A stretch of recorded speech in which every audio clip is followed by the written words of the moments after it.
What's up, Lindas? Today I'm going to be recapping the latest episode of Drag Race Brazil Season 2, the Lipsync Lalaparuza Smackdown. I have a few things to say about this episode, not necessarily positive, so without further ado, let's get into it. Queens walk back into the workroom after Desiree Beck's elimination, and Mallory is devastated at having sent her best friend home. Adora says she's the fashion killer, and the only reason she landed in the bottom was to give her storyline some vulnerability.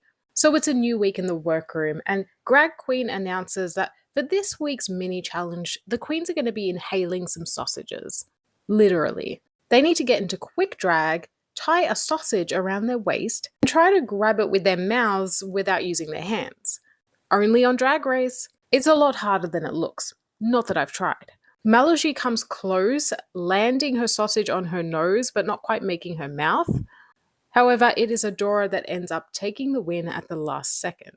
So for the first time in Drag Race Brazil history, the show is having its very first lip-sync Lalaparuza Smackdown. On Elimination Day, extra special guest judge Claudia Haya enters the workroom giving the queens some advice. And the queens were so gagged to see her. It was a really special moment for the season. I could tell the queens really got a lot out of that session with Claudia. However, this is one of my issues with this episode, which I will touch on later as well. This episode had really bad pacing. It was so dragged out in the wrong places. There was a lot of dragging in this moment. I feel like we saw a lot of this conversation, and whilst it was great and important, it really kind of messed with the pacing. It slowed things down for me, and it didn't really have much of a flow. So on the main stage this evening, we have Drag Queen. And it's cute. I like what she's going for. It's no black wig, but it's cute. We have Dudu Bertolini, Bruna Braga, and extra special guest judge, Claudia Aya. I suppose if I had to top toot a lip sync outfit, I really liked Adora's green makeup that matched her bright green throw, and obviously I like what was underneath it. But really, I don't think I needed to do a top toot this week. So it's time for the lip sync Lalaparuza. The queens will face off in 3 battles. Whoever wins their round gets to stay and is automatically put in the top. Whoever loses is in danger of going home. Now, the songs that were chosen were all by RuPaul. And I really wish that wasn't the case because this is Drag Race Brazil. I want to hear Brazilian music. Give me some South American music, please. But I guess in terms of branding and budgeting, this is the easiest way to go. So Belky's ball is picked first, and she chooses Melina Blade to be her opponent. She says that she picked Melina because she doesn't have a badge yet, and I'm like, that doesn't mean anything though. Not when it comes to a lip sync. Melina picks You Wear It Well. Now, was this a good lip sync? Not really. It was a bit messy, it was a bit awkward. I think Melina was definitely feeling the track more. She was definitely more focused and in it, whereas Belky was sort of just moving around the stage, throwing everything at the wall to see what would stick. And sure enough, Melina gets to stay and Belky is put up for elimination. Next up is Adora Black, and she chooses to lip sync against Poseidon Drag. And she chooses her because she's confident that Poseidon will pick the song she wants. And sure enough, she picks I'm a Winner, which is exactly what Adora wanted. However, Poseidon does this drunk aunt character that Adora sort of labeled her as in previous episodes, trying to get back at her, but it actually ends up working out. Because the judges really respond well to camp and comedy, and they were definitely looking more at Poseidon and what she was doing over what Adora was doing. And in my opinion, I actually think Adora did a better job in terms of serving, but Poseidon was definitely entertaining and ends up winning this round. And Adora actually says, clearly the judges are more into camp. But that leaves Ruby Knox and Melody Queen to fight it out. They perform to A Little Bit of Love. Ruby is giving sex, and Melody is giving old school drag queen glamour. At one point, Melody does a split, grabs her leg, and rolls over, still holding said leg. Melody has pulled a few stunts this season that I have never seen done before. And so the self-confessed lip-sync assassin gets to stay and Ruby Knox is put up for elimination.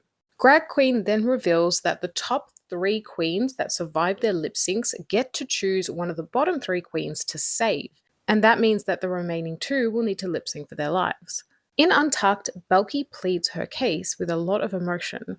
She says that she's been lacking a lot of energy and motivation lately, but she's also really overwhelmed by how close she's become to the cast and how it's getting harder and harder to say goodbye to one of them every single week. She really wants a chance to show more. Adora attempts to bribe her sisters with some sexual favors, but in all seriousness, she says she's not ready to leave. She feels like she's finally arrived in the competition. And you could see that Poseidon was gloating on that couch. She loved that she had the upper hand over Adora. It was hilarious. Ruby says being on Drag Race is her dream. She is representing for a lot of people back home, and she really hopes that they'll keep her. And this is where it gets interesting. And again, I have to talk about the pacing of this episode because a lot of things were dragged out, including the judges' deliberations, which I didn't think were necessary when it was the top three queens that got to choose who should stay and who should lip sync for their lives. But what it did reveal in those deliberations was that all three of them unanimously say they want to keep Ruby Knox. And that was the moment I knew that Ruby Knox would be absolutely fine and that Adora was going to go home. There were a lot of people that were shocked that Adora was eliminated, but it was right there. The judges said they would all keep Ruby. So back on the main stage, the queens reveal that they have chosen to save Belky, believing that she deserves another chance, and she does break down crying. It's really sweet. She definitely showed the most fight and emotion out of the three. And this means it's down to Adora and Ruby to lip sync it out. They performed to Sissy That Walk, which is one of my favorite RuPaul songs. I love when Adora was strutting down the stage and Ruby was pretending to throw money at her. And I did think Adora had the upper hand in the beginning, but then Ruby strips down, takes off her wig, and basically makes love to the stage. And so Greg decides to save Ruby Knox, which again would have gagged me if I hadn't heard them say that in the deliberations first. And saying goodbye to Adora Black was really surprising once I realized where this was going, because I kind of saw her as the one most likely to win the season. She was potentially a frontrunner with 2 badges, and she just had like the most presence out of all the others. But now she's gone, and it really is anyone's fight. Drag Race Brazil is keeping me guessing, and I love that. That is my favorite type of season. And so, my friends, we now have a top 5. What did you think of this episode? It was okay, but it wasn't paced well. Like I said, it dragged out in too many different places. It could have been much shorter and much sharper. I also wish that we had had Brazilian songs or South American songs over RuPaul songs. Next week is the roast, and it looks like Kiona is the judge. I'm so excited. But let me know what you thought of this gaggy outcome, and I'll be back very soon with another video.